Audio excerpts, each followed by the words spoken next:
What's up, everybody? Welcome back to the channel. Today I'm going to dive into the fall transition and what I put in my boat for that fall transition. Okay, now there's a lot of different things going on this time of year. I'm sort of help break down a couple of those things here real soon. But I was thinking about it because I've done this deal for the last probably 3 or 4 videos, and you all have asked for more of them. But I want to make it a little bit easier for some of the people that are just starting fishing, or listen, let's be honest, it's taken me my whole career to accumulate this much tackle. Most of us do not have this much tackle, so I want to give you something that you can really take maybe out to that lake or that body of water and really utilize. So sort of consolidating a little bit of this. So obviously, I'm sure you know this is the one thing about the fall transition that's the biggest thing is that year's hatch of bait starts to get into big piles and big groups and schools. And so what I mean by that is, so the shad spawn typically down south happens around, I'm going to say, late April, early May. Those little shad that spawn, they make little babies, and they're normally pretty small about this time of year.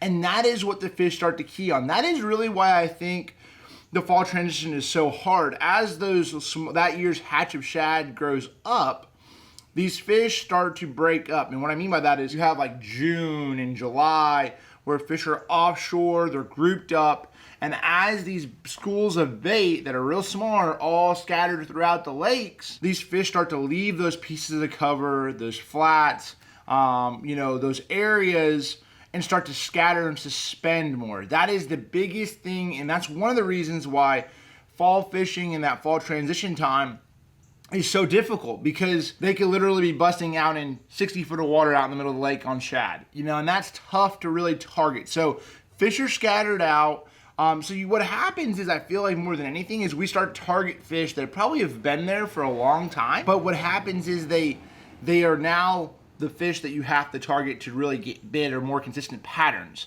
So with that, without further ado, I'll sort of dive into a couple of the lures and a couple of things and sort of what I'm going to throw this time of year. And number one, y'all know me, it's going to be a topwater lure. As far as topwaters go, a buzzbait is probably one of my favorites to throw day in and day out. It's just very versatile. Normally I throw it 2 different ways. This is my little accent buzzbait. I actually cut the little bit of the black around the head to make it to where it's a lead color, so a little bit more natural. I put a blue glimmer skirt and just a little crawl right there on it. And so I'm downsizing this from throwing a toad on there. Now a toad can be really good this time of year as well, threading a toad on the buzzbaits. You guys have seen that, I'm sure. If not, I'll talk about that at a little later date. But the thing is, you could see I really trimmed that bait up. I made a smaller profile because, again, I'm trying to match the profile of the shad that the fish are eating. Now this is probably a lot larger than that. Another thing is, you could even throw a little smaller buzzbait. This is the original, there's a finesse, and you could even go smaller to the really micro-sized buzzbaits if you're fishing for fish that are schooling on really small bait. But that's definitely one, and the reason why I pick a buzzbait is this. I can cover water about everywhere. I can fish around boat docks, I can skip this bait underneath boat docks, that takes some time and practice.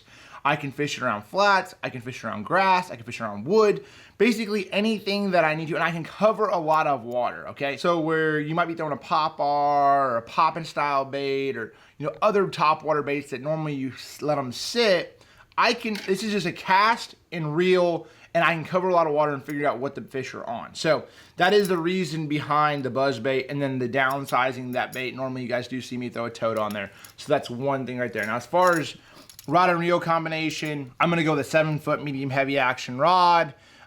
Just something that you can roll, cast around, fish flat, something that's versatile where you could skip it, but then not be messed up to where you can't make those longer casts on those flat. 8:3 gear ratio reel, 30 to 50 pound braid is what I like to actually prefer. Now, as far as other topwaters go, weight baits. Weight baits are great for this time of year, especially when you see fish schooling, like the little BX Waking Minnow. I have multiple different ones right here.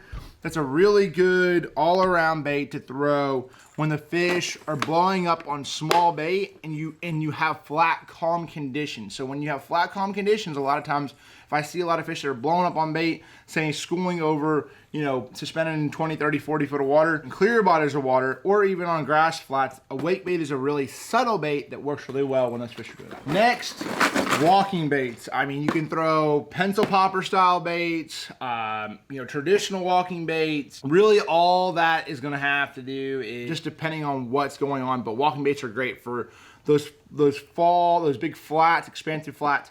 Normally what happens too is the fish will start to transition and push up on top of the flatter points, the bigger flats, the flats of ditches.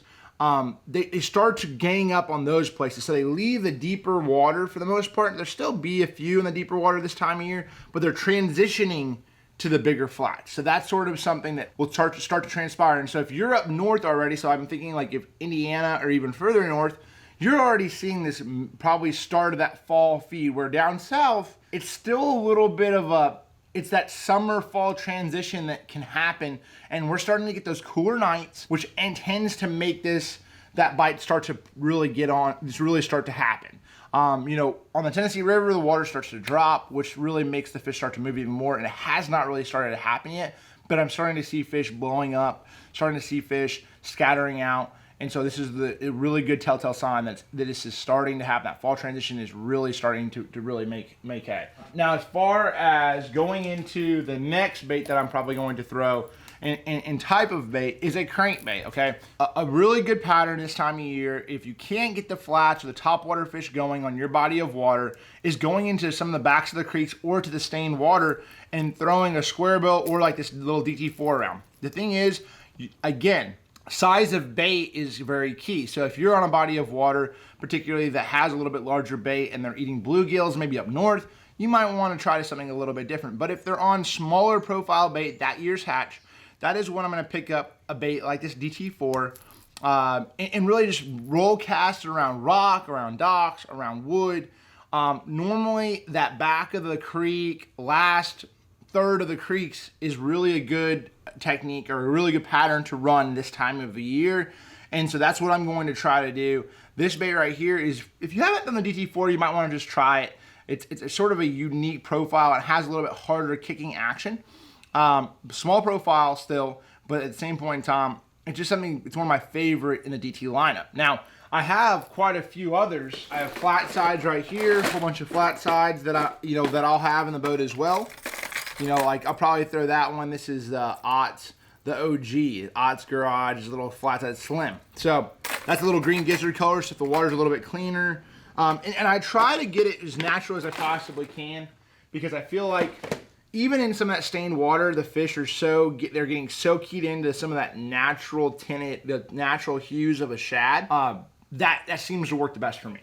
Of course, I got some more square bills and then some more flat sides. So depending on the conditions that I'm dealing with, I'm gonna have square bills, flat sides, multiple different colors, but that is sort of, you know, the reason behind why I picked this DT4, because it's gonna be, or picking a crankbait in general, shallow running crankbaits, that's what I'm gonna use. As far as line size and rod, I'm throwing this on a 7.2 medium heavy action, my medium heavy action rod. It's more of a medium, so more of like probably a medium cranking rod. You might, and this is the thing, the lighter the crankbait, the lighter action rod that you're going to have to use. A lot of times when I'm throwing really small crankbaits, I can't throw it on the graphite composite like I like to throw. I have to throw it on more of a graphite rod. It has a little bit more of a bend, so that's why I'll start to do that. And then I normally try to throw a lot of my crankbaits on 12. If I'm really trying to crank it around super shallow cover, I'll even go up to 15, 17, 20. You know, that's sort of what I try to, you know, I'll go up if I'm really trying to go that super shallow water. So that is number 2 of the 3 picks. Last but not least is going to be your soft plastics. Again, you'll see the trend. I tend to start to transition to smaller profile baits, okay? One of the biggest deals in the summertime is throwing a large profile 10-inch worm. Or a Mondo worm. That's something I love to have on my deck all the time throughout the summer. This is when I start to transition back to the smaller profile plastics as well. So right here I have Buzzbait Slim Shake Worm. This is going to be something that I'm going to throw whether it's fishing brush, whether I'm fishing grass. They tend to start to bite a smaller profile bait. Now there's instances I have seen They will still bite bigger, larger profile baits just because they want something different. But most of the time, I will start to downsize this time of year because of that. So that's profile as far as just downsizing the bait. It's a little bit more slim. It's a little bit shorter than a 10-inch worm. And I'll even bite this bait down if I feel like I'm not getting the bites I need. Now, I will rig this Texas rigged, okay? So if I want a versatility, you know, you could throw it on a shaky head, you could throw it on a Texas rig, you can do a lot of different things. But for me personally, I like throwing it Texas rigged, so I could throw it around brush, I could throw it around docks, maybe a 1/4 ounce weight with maybe a 3/0 EWG hook. And I don't normally peg it because what happens is when you peg a bait that doesn't have really any appendages, you allow that bait to not, like, you start hurting the action of it spiraling and darting. So the reason why, in my opinion, a worm like this is so effective is the fact that it's slender in profile, but it also darts around a lot. So it makes those fish react, and it acts a lot more like a shad. So it's like, when it darts around, that erratic action makes those fish react. And that's sort of like when I'll hop it around, putting a 1/4 or 5/16, even if you want to put a 3/8 on there, you can. But I think this is something that anglers, other than Florida, you see guys throwing like trick worms or slim shake worms, flipping pads. I don't think this is a technique that, sometimes this is something that I don't think a lot of anglers really do, and it's a really good technique. So now as far as other soft plastics that I'm going to use, downsize the trench hog. A trench hog, this is the baby trench hog. It's actually, what is he, about 4.5 inches. So smaller profile creature bait, slender profile again. Now I will peg this bait because, I'm gonna show you, it has appendages. So I'm going to peg it because I'm trying to get the most action out of the bait. That is another reason behind it right there. You can see he has a lot of appendages. He's a slim profile though, again, smaller profile, but I'll probably put like a little 1/4 ounce weight, maybe a 2/0 hook or 2/0 flipping hook or a 3/0 maybe, and be good to go. You know, smaller profile jigs, and then last but not least, your Ned rigs. And if it's real clear water, like that smelt color, like a rattle and Ned, I'll probably throw that more of a shad color in around those areas and hop it around, like really sort of hop it. So you're gliding it or swimming it. That's something, you know, 1/8 ounce weight if it's shallow water, 1/4 ounce weight if you're trying to get a little bit deeper. You know, multiple different colors. You really have to pick the color that works for you and what the forage is. But you sort of get the drift. This is the thing. This is the time of year that I start downsizing my baits. The bite is normally fairly tough. Pick you up a top water, a moving bait like a crankbait. Pick out your favorite crankbait, your favorite soft plastic. Downsize them a little, and let me know how it works, guys. Fall transition can be tough, but by downsizing your baits, normally you can get a few bites, and sometimes they're a little bit bigger than average. So, guys, thank you so much for watching. Make sure to subscribe, like, comment. Let me know what you would throw on your particular lake and what's going on around the country. We'll see y'all next time.